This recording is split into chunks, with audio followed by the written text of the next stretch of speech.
Are you ready for some good news?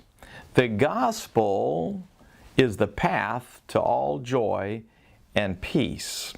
And Paul explains this in today's text in Philippians chapter 4. Rejoice in the Lord always. Again, I will say rejoice.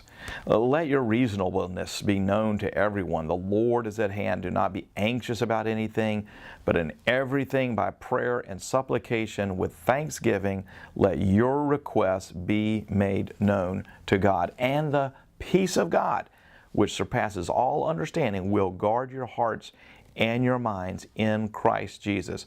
Philippians chapter 4, 4 through 7. It's that relationship between the practice of gratitude and peace that passes understanding. There is something that happens, Paul is saying, when you practice gratitude, when it becomes the very nature of your life that you are thankful in some amazing way. He's saying that is linked to the peace that you experience.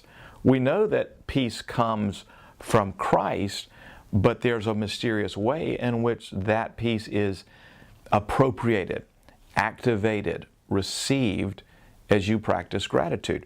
You know, it's interesting. I just pull up a bunch of scriptures on gratitude. If you were to just take a first look at the scriptures and go all the way through, you couldn't miss that this is one of the refrains. 1 Chronicles 16, oh, give thanks to the Lord.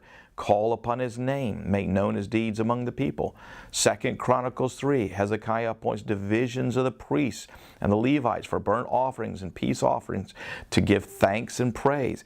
Nehemiah chapter 12, the chiefs of the Levites with their brothers stood opposite one another to give praise and thanks.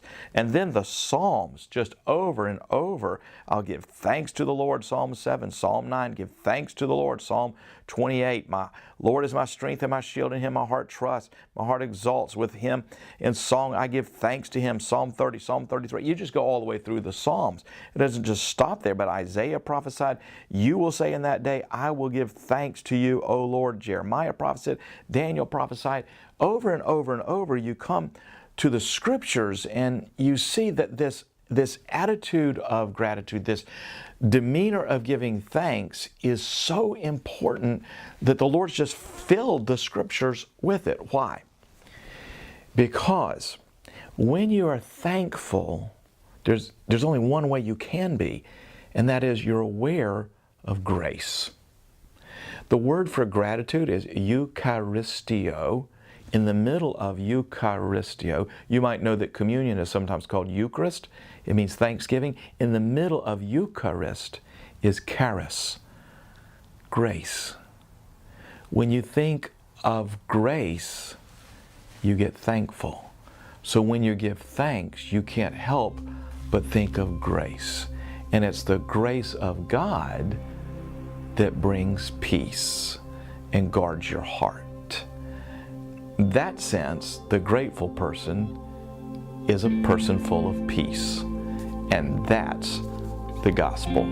Well, that's today's daily devotional. And if you want even more good news, you can find this whole radio broadcast and lots of other free resources at sharingthelight.org.